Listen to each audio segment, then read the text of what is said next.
would have thought Jill Stein at Trump Tower, Al Gore meeting with Mr. Trump. I had a lengthy and very productive session with the president-elect. And Trump picking Ben Carson after picking him apart. He went after his mother with a hammer. Tonight, we'll also explain how the president-elect's call with the Taiwanese president may take a page right out of Richard Nixon's playbook. We'll also investigate a fortune in wasted tax money from Florida to Washington. This is the kind of stuff that makes people furious. Plus, in our humor segment, Russell and Walter join us for this week's Password Challenge. Grandma, where did you hide the money? I just saw what you were saying. This is Money, Power, and Politics.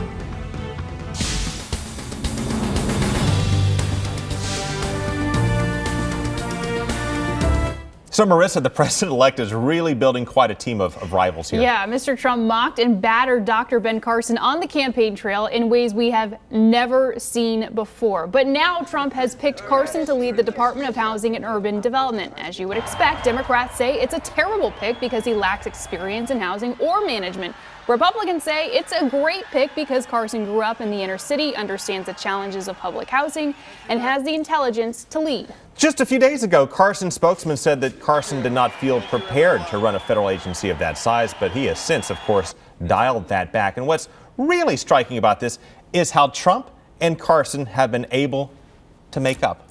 Didn't Carson admit to trying to kill somebody at some point? Back in the day, yeah, and Trump had a field day with that. Another youngster angered me, and I had a large camping knife, and I tried to stab him in the abdomen. And fortunately, he had on a large metal belt buckle under his clothing, and the knife blade struck with such force that it broke, and he fled in terror. He took a knife, and he went after a friend, and he lunged that knife into the stomach of his friends, but lo and behold, it hit the belt. It's going in because the belt moves this way. It moves this way. It moves that way. He hit the belt buckle.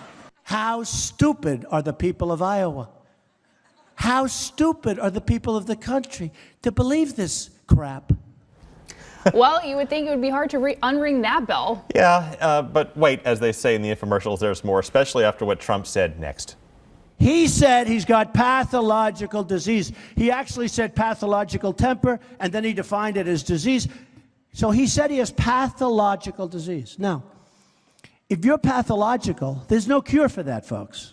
He said he went after his mother with a hammer. He wanted to hit her on the head. Did anybody in this audience ever go after your mother to hit her on the head with a hammer? So he's a pathological, damaged, temper, a problem. He went after his mother with a hammer. He hits a friend of his in the face with a padlock. Man, what provoked Trump to attack Carson that hard? Well, I asked Carson about that. Carson told me that he was beating Donald Trump at the time, not beating him in the polls, and that Trump panicked and later admitted it to Carson himself. What did he do after he attacked you? What did he say about it? Well, you know, the attack only lasted until, you know, my numbers started going down, and that kind of coincided with all the terrorist activity that was going on.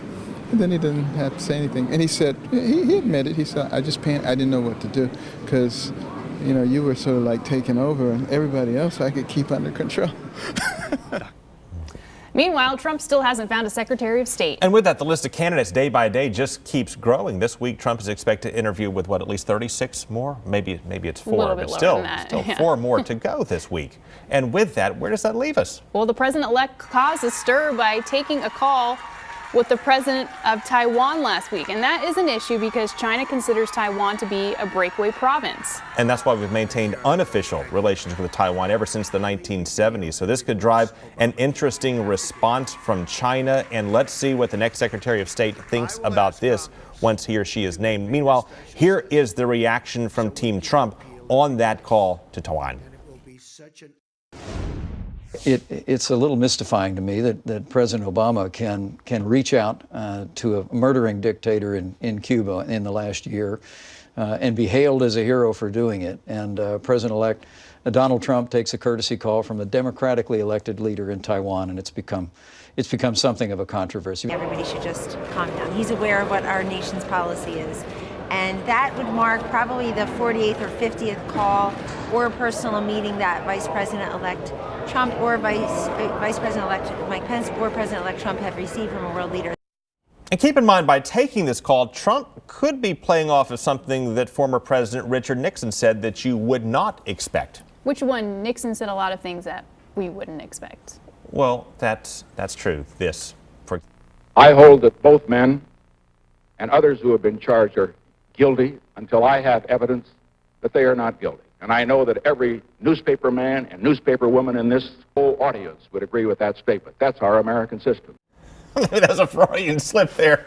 But Nixon, beyond that, said that you have to be consistently inconsistent. That's what a strategy is, to keep your adversaries guessing along the way. And Nixon said, when you're a little bit unpredictable, it makes your rivals wonder and worry, and that's how you get leverage. So Trump may have been thinking the very same thing when he took that phone call to put China on notice. Well, Trump also put companies that plan to move jobs to Mexico on notice. He targeted another company from Indiana in a tweet.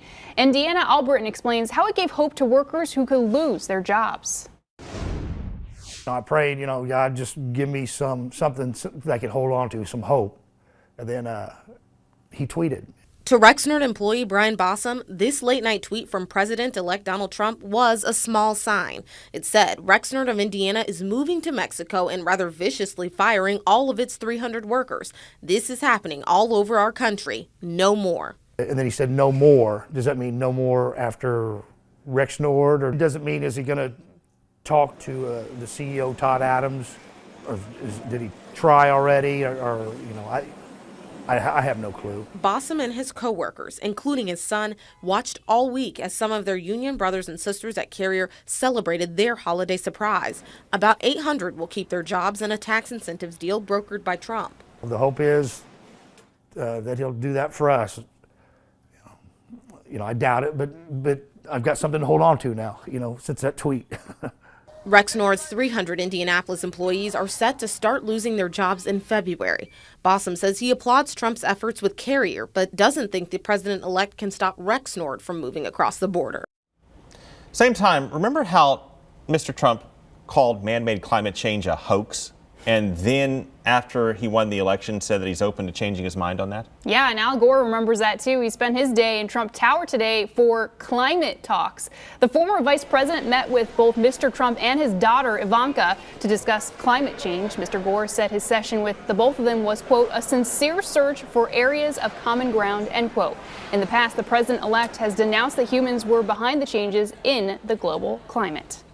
Meanwhile, outside of Trump Tower, Jill Stein held a rally this morning as she continued her efforts for recount. She's also filing a lawsuit against the state of Pennsylvania to try to force a statewide recount there, citing outdated voting machines and hacking that could have been corrupting the election results, though she has no direct evidence of that. We do have recounts underway in Michigan and Wisconsin, but the margins in Trump's favor appear to be far too wide to overcome. And even if it did flip the results in those two states, Trump would still have enough votes pledged to him to win in the Electoral College.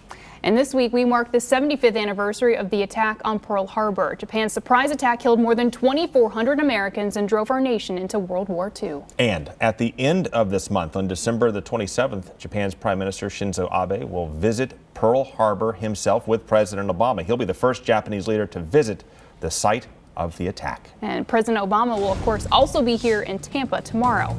And coming up, inspectors found more waste and abuse at the GSA. We'll show you how we're getting burned.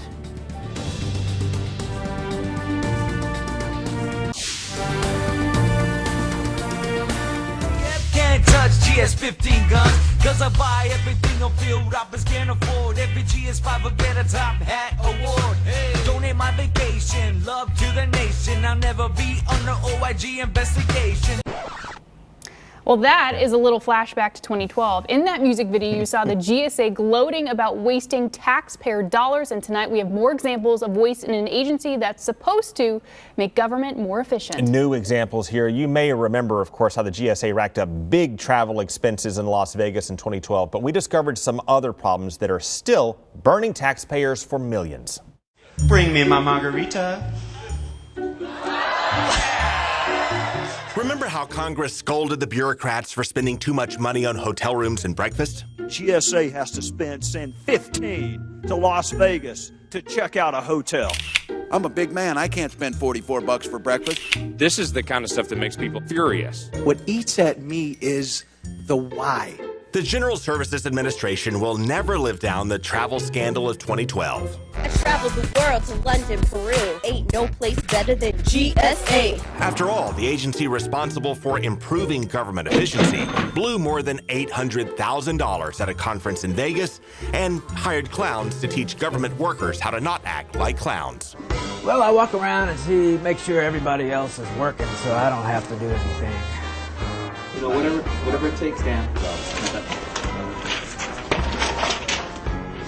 But long after the GSA promised to stop flying around the world, we found much more waste and inefficiency still flying below the radar. To start, log into Aloha. Like the GSA's flawed time card system that cannot effectively track overtime and time off. As of last March, it had more than 51,000 discrepancies affecting 6,800 employees. Okay, things need to change. Would you agree? Yes. And the GSA's mismanagement of child care subsidies that wasted more than $4 million and withheld payments to nearly 10,000 military families. This is an absolute boondoggle. And the GSA's surplus firearm program that federal inspectors ripped for poor record keeping, leaving government weapons susceptible to theft. There's no penalty for failure. The GSA also has trouble keeping track of its gas cards. We exposed thieves filling up jugs of fuel on GSA cards last May. Federal gas card abuse is costing us millions, and audits show we're still getting burned. Just pure, simple greed. I did it because I could. And the Inspector General says the GSA continues to mismanage public property. For example, records show it relocated staff and cleared out a building in Pensacola due to widespread mold. But federal inspectors said there was no widespread mold. That move cost us more than $6 million. We've got Pensacola as a problem. I got it from Pensacola to Miami. Everything that GSA's involved in, unfortunately, we have problems. In the private sector, you'd be out the door in a nanosecond. And it's time we did the same thing in some of the poor performers or just horrible performers in the federal government. Plus, Congressman John Mica, he fought waste at the GSA for years, but he just lost re-election, so he's going to be out in January. The GSA is the largest acquisitions arm of the federal government. Again, it was created in 1949 to streamline the system. Again, the party in Vegas triggered a national scandal because it cost taxpayers around $800,000. But federal auditors found much more than that in its semi-annual report to Congress, which was just released. They found $565 million in questionable spending, and the inspectors say the agency is still vulnerable to the same kind of waste and fraud that triggered the scandal in Vegas. They say the GSA's purchase card program ran a high risk for abuse. And we have quite a few cases in Florida. For example, a man in Palm Beach County just got 12.5 years behind bars for ripping us off in a bonding fraud scheme. The IG says Alexander Xavier issued worthless bonds to ensure government construction programs. A judge ordered him to pay more than $4 million in restitution. But that's, of course, a drop in the bucket compared to the waste and fraud all across the federal bureaucracy. And we have some other cases you may not believe on our YouTube channel. Yep, check it out. Please search for yourself. We have a full series of investigations of money in politics. Search for Craig Patrick's Money, Power, and Politics and click subscribe at the top of the page. You can also catch up on full shows that you may have missed. Coming up, Walter Allen takes his first turn on the hot seat for this week's password challenge, and the president-elect is changing hats. Yeah, he's rolling out a new line of ball caps in addition to Christmas ornaments, and we'll look into claims that some of his new products are made in China. Are they? We'll be right back.